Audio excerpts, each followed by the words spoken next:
اچھا بھائی، کیا ریاکاری سے آدمی مشرک ہو جاتا ہے؟ نہیں، مشرک نہیں ہوتا، لیکن یہ شرک خفی ہے۔ دیکھو، آج میں نے تجزیہ کیا ہے، 99% لوگوں کو نہ توحید کا مطلب پتہ ہے اور نہ شرک کا مطلب پتہ ہے۔ پڑھتے نہیں ہیں نا پراپر، واعظوں کی تقریریں سن کے فیصلہ کرتے ہیں کہ شرک کیا ہوتا ہے اور توحید کیا ہوتی ہے۔ تو کبھی بھی یاد رکھیں، منبر پہ جو وعظ کیا جاتا ہے، خطابت کی جاتی ہے، وہ ایک الگ فیلڈ ہے، اور کسی چیز کا مفہوم جب علماء بیان کرتے ہیں نا، اس کا وہ علم ہے، وہ ایک الگ چیز ہے۔ اس کی میں ایک مثال دیتا ہوں۔ دیکھیں، نبی صلی اللہ علیہ وسلم نے فرمایا، وہ شخص مومن نہیں ہے، وہ شخص مومن نہیں ہے، وہ شخص مومن نہیں ہے۔ 3 مرتبہ آپ نے فرمایا کہ وہ مومن نہیں ہے۔ جس کا جو خود پیٹ بھر کے کھائے اور اس کا پڑوسی بھوکا سوئے۔ مومن نہیں ہونے کا مطلب تو کافر ہے۔ کیا خیال ہے؟ مومن نہیں ہونے کا مطلب کیا ہے؟ کافر ہے نا۔ 3 دفعہ آپ نے گویا کہ بات کو دہرایا ہے۔ تو اب اگر ہم اس حدیث کا ترجمہ کریں اور کوئی یہ حدیث دیکھ کے فتویٰ لگا دے کہ وسیم بھائی کو میں نے دیکھا تھا، انہوں نے 2 پراٹھے کھائے تھے اور ان کے پڑوس میں سلیم رہتا تھا، اس کو ایک بھی نصیب نہیں ہوا، لہذا وسیم دائرہ اسلام سے ہمیشہ کے لیے خارج۔ کیونکہ ایک دفعہ نبی نے نہیں، نبی نے کتنی دفعہ فرمایا؟ 3 دفعہ فرمایا۔ تو ہم اس کو کیا کہیں گے؟ بھائی یہ جو نبی نے فرمایا یہ مقام واعظ ہے، یہ واعظ و نصیحت کی مجلس میں فرمایا ہے، موٹیویٹ کرنے کے لیے۔ یہ مسئلہ بتانے کی مجلس بولو نہیں تھی۔ اگر نبی سے کوئی مسئلہ آ کے پوچھتا کہ یا رسول اللہ فلاں شخص نے پیٹ بھر کے کھایا، اس کا پڑوسی بھوکا تھا، تو کیا یہ دائرہ اسلام سے خارج ہو گیا اور اس کا نکاح ٹوٹ گیا؟ کیونکہ جو اسلام سے خارج ہوتا ہے تو نکاح بھی کیا ہو جاتا ہے؟ ٹوٹ جاتا ہے۔ تو ایسے موقع پہ آپ فرماتے نہیں، نہ نکاح سے خارج ہوا، نہ اسلام سے خارج ہوا، اور نہ نکاح اس کا ٹوٹا۔ اس وقت نبی کی حیثیت کیا ہوتی؟ مفتی کی حیثیت ہوتی، فتویٰ دینے کی حیثیت ہوتی۔ تو وعظ و نصیحت اس کا ایک الگ موقع ہے، ایک الگ محل ہے، اور مسئلے کی ایک الگ، مسئلہ بتانے کا ایک الگ موقع ہوتا ہے۔ تو لوگ کیا کرتے ہیں؟ دونوں چیزوں کو آپس میں خلط کر دیتے ہیں۔ عوام کے پاس علم نہیں ہوتا، بعض واعظین کے پاس بھی علم نہیں ہوتا، تو بہت سی ہمیں چیزیں ایسی ملتی ہیں جن کو حدیث میں بیان کیا گیا، لیکن جب آپ مسئلے کی بات کرو گے، اب دیکھو نبی صلی اللہ علیہ وسلم نے فرمایا میرے بعد کافر نہ ہو جانا کہ ایک دوسرے کی گردنیں مارنے لگو۔ اس سے پتہ چلتا ہے کہ مسلمان آپس میں اگر لڑ پڑے تو کافر ہو گئے، یہی مطلب ہے نا۔ لیکن قرآن کیا کہتا ہے؟ وَإِن طَائِفَتَانِ مِنَ الْمُؤْمِنِينَ اقْتَتَلُوا، مسلمانوں کی 2 جماعتیں ایک دوسرے کی گردنیں مارنے لگیں، قتل کرنے لگیں ایک دوسرے کو، فَأَصْلِحُوا بَيْنَهُمَا، تو دونوں جماعتوں میں صلح کرواؤ۔ تو اللہ نے دونوں جماعتوں کو مسلمان بھی کہا اور دونوں میں صلح کی ترغیب بھی دی، اور پھر آگے فرمایا انما المؤمنون اخوۃ، مسلمان سب آپس میں بھائی ہیں، فاصلحوا بین اخویکم، دونوں بھائیوں میں صلح کرا دیا کرو جو لڑ رہے تھے، ایک دوسرے کی گردنیں مار رہے تھے۔ سمجھ میں نہیں آ رہی میرا خیال ہے بات۔ تو قرآن کی اس آیت سے پتہ چلتا ہے کہ ایک دوسرے کو قتل کرنے والا بھی اسلام سے خارج نہیں ہے، وہ مومن۔ تو یہاں بھی خوب اچھی طرح سمجھ لیں، ہمارے ہاں بہت سے لوگ توحید کا مفہوم جانتے ہی نہیں ہیں، پڑھا ہی نہیں ہوتا انہوں نے، شرک کا مفہوم پڑھا ہی نہیں ہوتا، جس کا نتیجہ یہ نکلتا ہے۔ ایک صاحب کہنے لگے، ہم بچپن میں یہ سنتے تھے کہ یار یہ جو کہتے ہیں نا دوائی نے مجھے ٹھیک کیا، توبہ توبہ استغفر اللہ، یہ تو شرک ہے۔ ہمیں یاد ہے بچپن میں ایک دفعہ وضو کر رہا تھا تو ایک صاحب بیٹھے ہوئے، ماشاءاللہ بڑی خوبصورت داڑھی ان کی، تو انہوں نے کسی سے پوچھا اور بھائی کیا حال ہے، ابھی تمہاری طبیعت خراب تھی؟ تو انہوں نے کہا الحمدللہ وہ فلاں دوا سے میں ٹھیک ہو گیا۔ تو کہنے لگے توبہ توبہ استغفر اللہ، ٹھیک تو اللہ سے ہوئے ہو، ٹھیک کس سے ہوئے ہو؟ اللہ سے، دوا سے تھوڑی ہوئے ہو، یہ تو شرکیہ جملہ ہے۔ تو میں اس وقت پریشان ہوا, میں نے کہا یار یہ تو پھر سارا دن ہم بڑی ٹینشن میں ہو جائیں گے, کیونکہ سب کچھ تو اللہ سے ہی ہوتا ہے نا. اس کا مطلب یہ ہوا کہ ہم یہ بھی نہیں کہہ سکتے بریانی سے میرا پیٹ بھرا ہے, ہمیں کہنا پڑے گا پیٹ کس سے بھرا ہے, پیٹ تو اللہ نے بھرا ہے, بریانی تو ذریعہ بنی ہے. بلکہ پھر اور اس میں عموم پیدا کرتے چلے جائیں. آپ کسی سے کہتے ہیں میں آ رہا ہوں, تو میں تھوڑی آ رہا ہوں, اللہ مجھے لے کے جا رہا ہے. تھوڑے دنوں میں آدمی کی اوپر کی سیٹنگ کیا ہو جائے گی, آؤٹ. میں کھا رہا ہوں, میں تھوڑی کھا رہا ہوں, اللہ کھلا رہا ہے. وہ ڈاکٹر کے ہاتھ میں شفا ہے, شفا وہ ڈاکٹروں کے ہاتھ میں تھوڑی ہوتی ہے, شفا کس کے ہاتھ میں ہوتی ہے, اللہ کے ہاتھ میں. اور قرآن بھی یہی کہتا ہے کہ شفا کس کے ہاتھ میں ہے, اللہ کے ہاتھ میں. تو تھوڑے دنوں میں نے دیکھے ہیں لوگ باولے ہوتے ہوئے دیکھے ہیں. جب بھی آپ علم عوام سے سیکھنا شروع کر دیتے ہیں یا ایسے واعظوں سے سیکھتے ہیں جن کے پاس پراپر نہیں علم حاصل ہوتا. دیکھیں پراپر میں یہ لفظ کیوں استعمال کر رہا ہوں, کتابوں سے کوئی وہ کتاب پڑھ لی, ایک دن وہ کتاب پڑھ لی, ایک دن وہ کتاب پڑھ لی, اس سے پراپر علم حاصل نہیں ہوتا. ایک سلیبس ہے, ایک نصاب ہے, اس ترتیب پہ چل کے جو علم حاصل ہوتا ہے اس علم سے پتہ چلتا ہے. ابھی کچھ دن پہلے ایک صاحب آئے,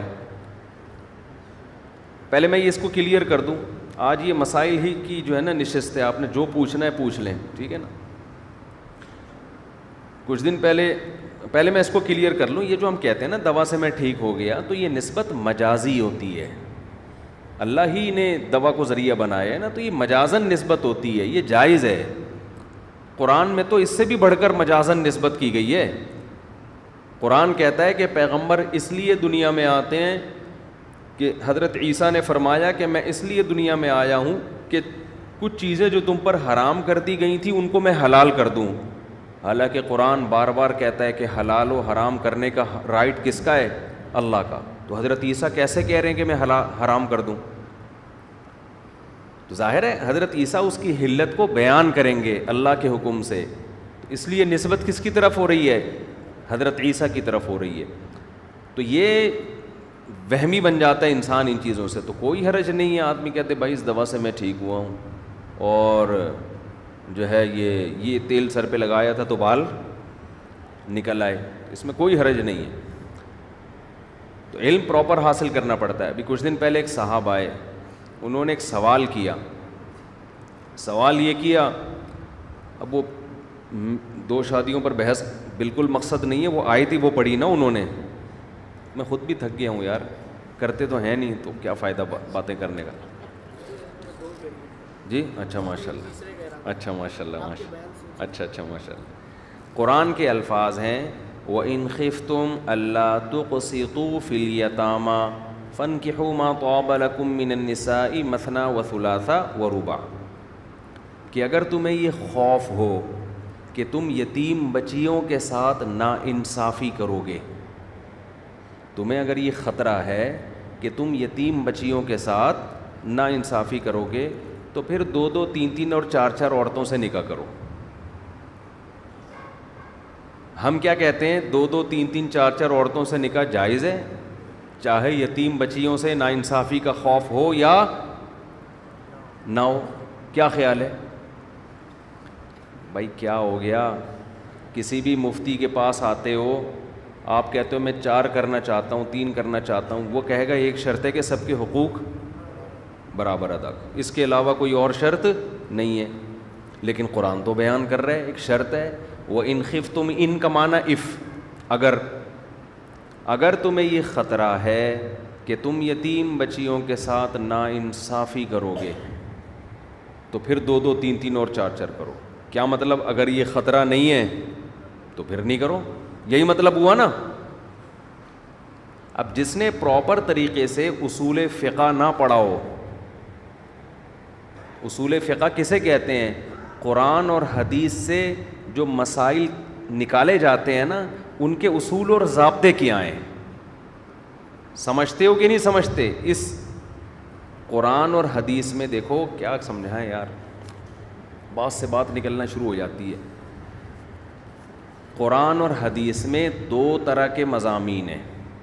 ایک مضامین وہ ہیں جن کا تعلق ہے واعظ اور نصیحت سے. موٹیویشن ملتی ہے جن آیتوں کو پڑھ کے. واعظ و نصیحت کسے کہتے ہیں؟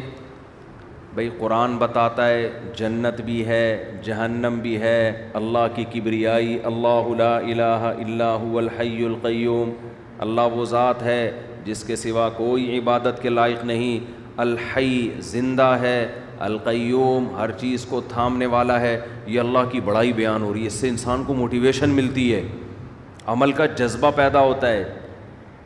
واعظ نصیحت اسی کو کہتے ہیں نا, واعظ و نصیحت. اور قرآن جنت کو بیان کرتا ہے, اتنی خوبصورت حوریں, کأنہن بیض مکنون, جیسے انڈے چھپائے ہوئے ہوتے ہیں نا, صاف ستھرے, قاصرات الطرف عین, نظروں کو جھکانے والی. اتنی قرآن اس جنت کا نقشہ کھینچتا ہے.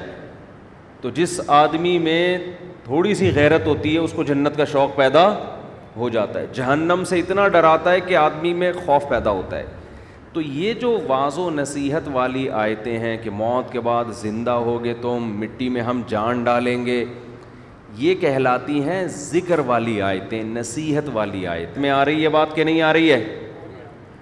تو قرآن ان آیتوں کے بارے میں کہتا ہے وَلَقَدْ يَسَّرْنَا الْقُرْآنَ لِلذِّكْرِ, ہم نے قرآن کو نصیحت کے لیے آسان کر دیا ہے. فَهَلْ مِن مُدَّكِرٍ, کوئی ہے نصیحت حاصل کرنے والا؟ یہ ایک ٹاپک یہ ہے. دوسرا ٹاپک ہے احکام کا, مسائل کا. یہ حلال ہے اور یہ حرام ہے, یہ جائز ہے اور یہ ناجائز ہے. یہ والا ٹاپک قرآن کا آسان نہیں ہے. سمجھتے ہو؟ آج کے جو اسکالرز مارکیٹ میں آ رہے ہیں نا, یوٹیوبرز, فیس بکیے, وہ کیا کر رہے ہیں, وہ اس ٹاپک کو بھی ایسے بنا کے پیش کرتے ہیں کہ یہ بہت آسان ہے, اس کے لیے پراپر کسی کہیں عالم بننے کی ضرورت نہیں ہے, بس آیت کا ریفرنس معلوم ہونا چاہیے تو مسئلہ کیا ہو جائے گا, حل. ایسا نہیں ہے. قرآن سے جو مسائل کا علم ہے وہ مشکل نہیں, انتہائی مشکل ہے, صرف مشکل نہیں ہے. اگر آپ نے پراپر علم حاصل کیے بغیر اس حصے کو چھیڑ دیا تو آپ کے پاس گمراہی کے سوا کوئی راستہ نہیں ہے. تبھی اس ٹاپک کو مجتہدین نے چھیڑا ہے تو ان میں اختلافات ہوئے ہیں. مشکل تھا تو اختلافات ہوئے نا, کسی نے کیا بیان کیا, کسی نے کیا بیان کیا. اب کتنے آرام سے فتویٰ لگا دیتے ہیں کہ جی امام ابو حنیفہ کہتے ہیں کہ 2.5 سال تک ماں بچے کو دودھ پلا سکتی ہے, حالانکہ قرآن میں لکھا ہے والوالدات یرضعن اولادہن حولین کاملین, مائیں اپنے بچوں کو مکمل 2 سال تک دودھ پلائیں گی. تو یہ جماعت المسلمین والے بڑے آرام سے فتویٰ لگا دیتے ہیں, یار دیکھو امام حنیفہ نے قرآن کی اس آیت کے خلاف فتویٰ دیا ہے. تو ایک عامی آدمی کہتا ہے یار اگر ان کو یہ اتنی موٹی آیت بھی معلوم نہیں تھی تو وہ ابو حنیفہ کیسے ہو گئے پھر وہ. تو حقیقت یہ کہ جب آپ اسی آیت میں جاتے ہیں نا تو آپ کو اندازہ ہو جائے گا کہ یہ جو آپ اتنے آرام سے اس آیت کی روشنی میں فتویٰ دے دیتے ہو نا کہ 2 سال ہے, تو آپ سے آیت کو سمجھنے میں غلطی ہو سکتی ہے. کیوں؟ قرآن کہتا ہے مائیں اپنے بچوں کو 2 سال تک دودھ پلائیں, لمن اراد ان یتم الرضاعہ. آگے قرآن کہتا ہے فإن ارادا فصالا, فا آتا ہے کسی چیز کے بعد جب کوئی کام ہوتا ہے اس کو بیان کرنے کے لیے فا. فإن ارادا, پس اگر میاں بیوی دونوں آپس کی رضامندی سے چھڑوانا چاہیں تو قرآن 2 سال کے بعد چھڑوانے کا آپشن دے رہا ہے. اگر 2 سال کے بعد پلانا حرام ہوتا تو قرآن آپشن دیتا کہ اس کے بعد چھڑوانا چاہو. لیکن آپ ان یوٹیوبیوں سے پوچھ لیں, ان کو یہ نہیں پتا ہوگا. انہوں نے ترجمہ دیکھا ہوتا ہے کہ مائیں بچوں کو کتنے سال دودھ پلائیں, 2 سال, اور فتویٰ ابو حنیفہ بھی تھوپ دیا اور ہر ایک پہ تھوپتے چلے جاتے ہیں. باقی یہ جو قرآن میں آتا ہے کہ 2 سال تک دودھ پلائیں, تو اس کا مفہوم امام ابو حنیفہ کی نظر میں یہ ہے کہ وہ والی مدت جس میں, جیسے حدیث میں آتا ہے نا لا رضاع بعد حولین, حدیث میں آتا ہے 2 سال کے بعد ماں دودھ نہیں پلا سکتی, یعنی رضاعت نہیں ہے. تو یہ وہ رضاعت ہے جو اجرت کے ساتھ ہو. یعنی 2 سال کے بعد ماں اگر بچے کو دودھ پلائے گی تو وہ اجرت کی مستحق نہیں ہوگی. فتویٰ اسی پر ہے کہ 2 سال کے بعد نہ پلایا جائے, صاحبین کے قول پر احتیاط کی بیس پہ. ابھی یہ میرا ٹاپک نہیں ہے, میں تو ایک سمجھانے کے لیے نا کہ اتنا ایزی نہیں ہے. اگر اتنا ایزی ہوتا نا مسائل کا علم تو لوگ وراثت کے مسئلوں میں مفتیوں سے نہ پوچھتے کہ ابا کا انتقال ہو گیا ہے, بیٹے کو کتنا ملے گا. حالانکہ بیٹے کو جتنا ملے گا یہ تو قرآن میں لکھا ہوا ہے. نہیں یار یہ سمجھ میں کیا کرے یار, کتنا آسان لکھا ہوا ہے. یوصیکم اللہ فی اولادکم, اللہ تمہیں تمہاری اولادوں کے بارے میں وصیت کرتا ہے. للذکر مثل حظ الانثیین, بیٹے کو بیٹی کی نسبت دگنا ملے گا. آپ کو میں بتاؤں, جب کورٹ میں عدالت میں وراثت کے مسئلہ جاتا ہے نا, کورٹ دینی مدرسوں سے رابطہ کرتی ہے عدالت. ہمارے پاس تو آتے رہتے ہیں صبح و شام مسائل. کورٹ یہ کہتی ہے بھائی دارالعلوم کرنگی سے, جامعۃ الرشید سے, بنوری ٹاؤن سے فتویٰ لے کر آؤ. اس کا مطلب جج کو خود بھی اندازہ نہیں ہوتا, حالانکہ وہ تو پڑھا لکھا ہے نا, وہ بھی احتیاطاً اس پر کہ بھائی میں کہیں گڑبڑ نہ کر دوں, تو مفتیوں سے فتویٰ لے آؤ, میں اسی پہ کیا کر دوں گا, فیصلہ سنا دوں گا. تو ایک پڑھا لکھا جج وہ ترجمہ دیکھ کے فیصلہ کر لینا, وہ نہیں کر رہا ہوتا. اس کو پتا ہوتا ہے بھائی اس میں کون کون سی شرطیں لگی ہوئی ہیں, کیا کیا کنڈیشن ہے, اس میں مجھ سے مسٹیک ہو سکتی ہے. تو قرآن میں یہ جو علم ہے حلال و حرام کا, مسائل کا علم, یہ آسان نہیں ہے جتنا لوگوں نے سمجھ لیا ہے آسان. اور اہم ترین بات یہ کہ یہ جو عام طور پہ لوگ آیت پڑھتے ہیں نا, وَلَقَدْ يَسَّرْنَا الْقُرْآنَ لِلذِّكْرِ فَهَلْ مِن مُدَّكِرٍ, ہم نے قرآن کو آسان کر دیا ہے نصیحت کے لیے, کوئی ہے سمجھنے والا. اکثر لوگ علماء سے بدگمان کرنے کے لیے یہ آیت پیش کرتے ہیں. ان لوگوں کی جہالت کا اندازہ لگاؤ. جس کو یہ والی آیت کا مطلب نہ آتا ہو وہ باقی آیتوں کا مطلب کہاں بتائے گا. اس آیت میں اللہ نے خود یہ کہا ہے کہ ہم نے نصیحت کے لیے آسان کر دیا ہے, تو نصیحت کے لیے تو آسان ہے, مسائل کے لیے قرآن نے کہیں یہ لفظ استعمال نہیں کیا ہے. تو اب میں اس بات کی طرف آتا ہوں جلدی سے. آج میں نے ارادہ کیا تھا مسائل ہی کا جواب دوں گا میں, وہ تو شروع میں آپ لوگوں کو تھوڑا نا میں نے کہہ دیا بھی بیان بھی ہوگا, میں نے کہا بھاگ نہ جائیں ایک دم. ناغہ کرنے سے بہتر ہے نا آدمی, کیونکہ ناغے کا بڑا نقصان ہوتا ہے. آپ آئے تھے, میں کہتا آج میں نہیں بیان کر رہا, پھر زیادہ نقصان ہوتا ہے. آدمی چل پڑے تو اچھا ہوتا ہے. یہ جو میں وہ کسی صاحب نے اعتراض کیا نا کہ قرآن میں آتا ہے وَإِنْ خِفْتُمْ أَلَّا تُقْسِطُوا فِي الْيَتَامَى, اگر تمہیں خوف ہو کہ تم یتیم بچیوں کے ساتھ ناانصافی کرو گے تو 2 3 3 4 4 عورتوں سے نکاح کرو. اس کا مطلب آپ آج کے اسکالر سے پوچھ لیں, کخ بھی ان کو جواب نہیں آئے گا اس کا مطلب کیا ہے. سمجھ رہے ہیں نا, ان کو اس کا جواب بولو نہیں آئے گا. تو یہ جو شرط قرآن میں لگی ہے نا کہ اگر تمہیں خوف ہو کہ تم یتیم بچیوں کے ساتھ ناانصافی کرو گے, اس شرط کو فقہ کی اصطلاح میں کہتے ہیں, یہ قید اتفاقی ہے, احترازی بولتے کیوں نہیں ہے. احتراز کسے کہتے ہیں؟ ایوائڈ کرنا, ایوائڈ کیا جاتا ہے نا کسی چیز سے, احتراز. شرط جب ہم لگاتے ہیں نا کسی بھی کام کے لیے, مثال کے طور پر میں آپ سے کہتا ہوں کہ اگر کل عید ہو گئی تو صبح سویاں کھانا, میرے گھر پہ نہیں ان کے گھر پہ, عید تو خیر گزر چکی ہے, اب ان کے گھر پہ آ جانا. تو یہ شرط ہے احتراز کے لیے. کیا مطلب؟ اگر عید نہیں ہوئی تو پھر بولو نہیں آنا, یہ احتراز کے لیے. اور ایک شرط ہوتی ہے, اس کو اتفاقی کہتے ہیں, یہ احتراز کے لیے نہیں ہوتی. یہ شرط صرف اس لیے لگائی جاتی ہے کہ معاشرے میں ایسا ہو رہا تھا لیکن حکم کا مدار اس پر نہیں ہوتا. معاشرے میں چونکہ ایسا ہو رہا تھا اس لیے قرآن نے اس کو ہائی لائٹ کر دیا. اس کی میں مثال دیتا ہوں. قرآن میں آتا ہے حرمت علیکم امہاتکم, تم پر تمہاری مائیں حرام, ان سے نکاح کرنا تمہارے لیے کیا ہے؟ حرام ہے. بیٹیوں سے نکاح حرام, بہنوں سے حرام. آگے پوری ڈیٹیل قرآن بیان کرتا ہے. آگے جا کے کہتا ہے وَرَبَائِبُكُمُ اللَّاتِي فِي حُجُورِكُمْ, تمہاری وہ سوتیلی بیٹیاں جو تمہاری گود میں پلی ہوں, تمہاری وہ سوتیلی بیٹیاں جو تمہاری گود میں پلی ہوں ان سے بھی نکاح تمہارے لیے کیا ہے؟ حرام ہے. حالانکہ سوتیلی بیٹی گود میں نہ پلی ہو تو بھی نکاح کیا ہے؟ اس سے حرام ہے، اس سے نکاح.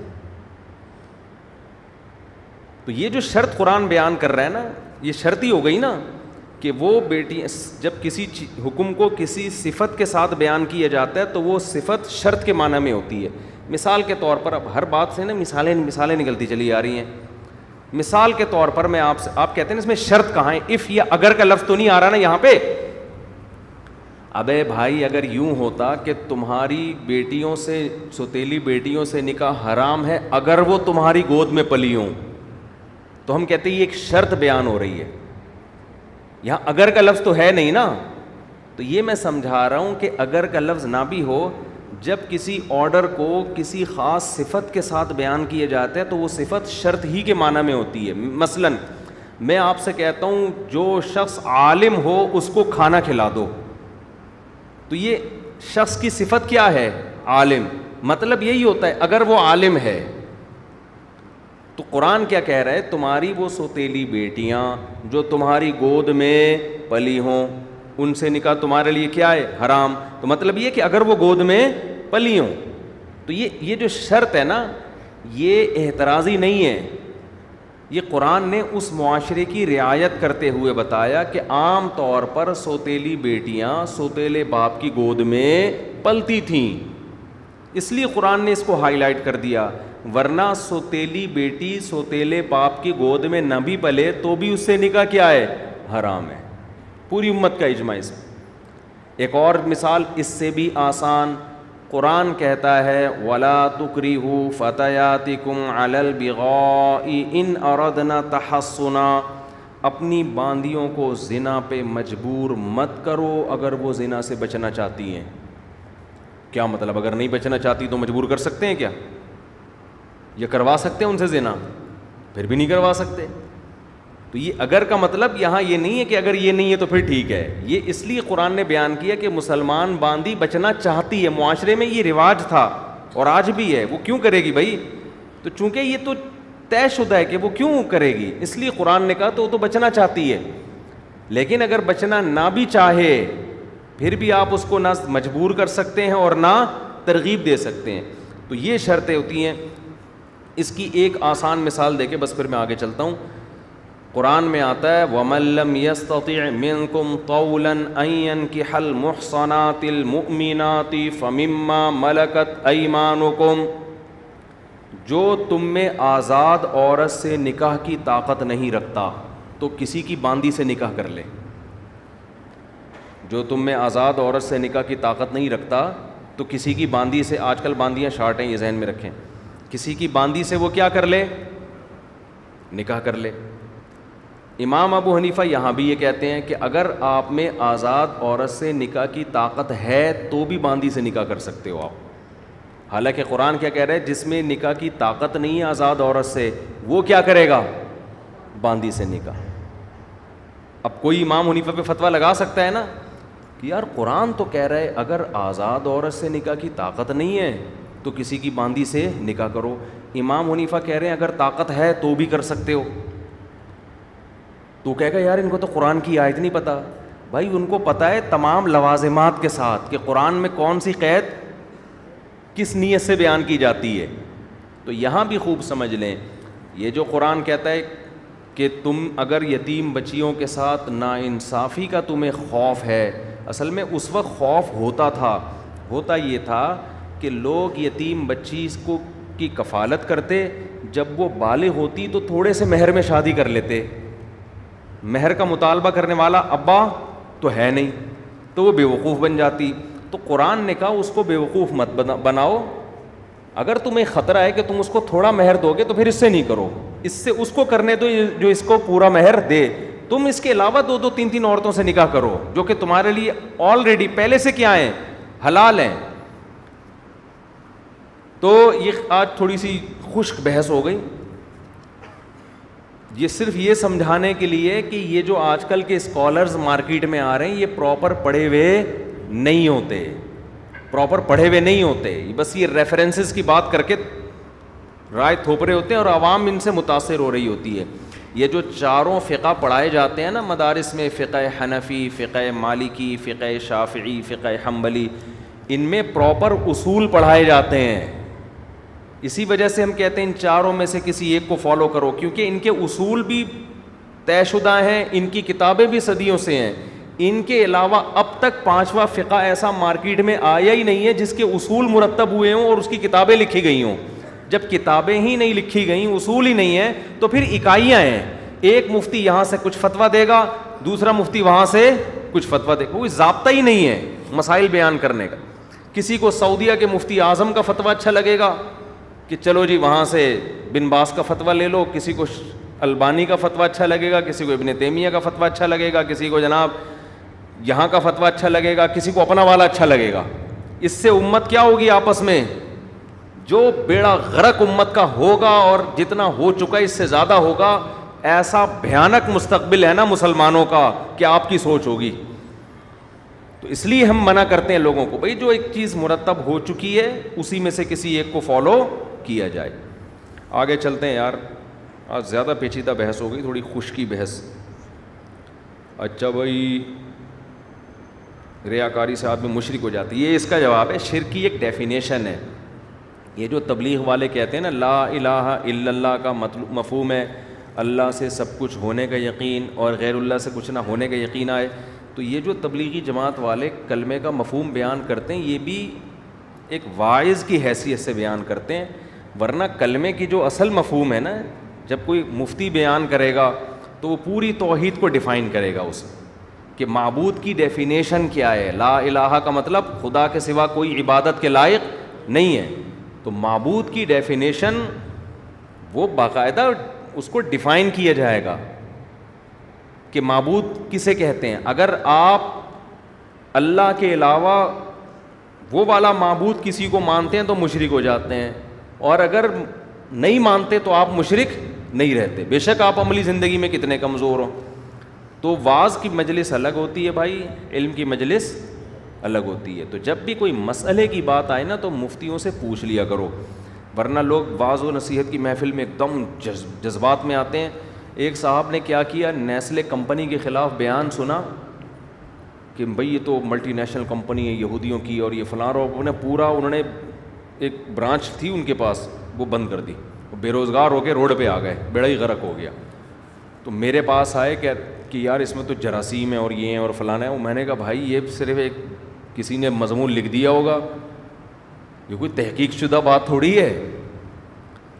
کہیں بھی انٹرنیٹ پہ ایک مضمون پڑھ لیا نیسلے کمپنی کے خلاف اور کسی مولانا صاحب نے لکھ دیا ہوگا وہ مضمون، تو وہ سارا کاروبار ہی اپنا کیا کر کے بیٹھ گیا. تو یہ اسی طرح یاد رکھو، جو آج کل دجال کے نام سے بہت کچھ ہو رہا ہے، ہندوستان غزوہ ہند کے نام سے بھی بہت کچھ ہو رہا ہے. جس کو آج کل چندہ لینا ہوتا ہے نا، جس کو بھی آج کل چندہ لینا ہے نا، اس کے پاس مخصوص قسم کی حدیثیں ہیں. بس وہ حدیثیں اپنے اوپر، اگر آپ کو پی ٹی آئی کو ووٹ دینا ہے نا، آپ کو اس پہ بھی حدیثیں مل جائیں گی. آپ کو جے یو آئی کو ووٹ دینا ہے اس پہ بھی مل جائیں گی. آپ کو مسلم لیگ کو ووٹ دینا ہے اس پہ بھی مل جائیں گی. آپ کو ہر آدمی اپنے مطلب کے لیے قرآن و حدیث سے مسائل مستنبط کر رہا ہے.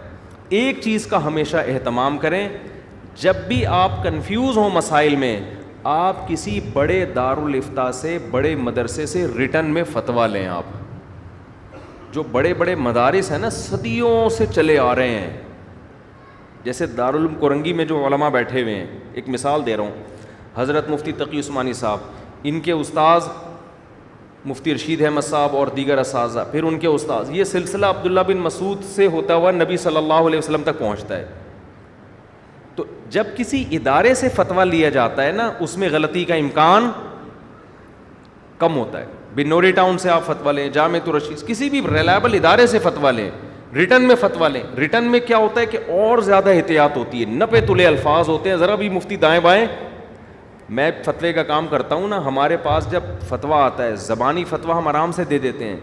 جب کوئی کہتا ہے نا لکھ کے چاہیے، اسٹیمپ چاہیے، تو اس میں بڑا ٹائم لگتا ہے. یار یہ الفاظ تھوڑے سخت ہو گئے، اس کو کاٹو، یہ الفاظ تھوڑے اس میں بڑھاؤ. اس طرح کے نا پوری ایک بہت اہتمام کیا جاتا ہے اس میں تحقیق.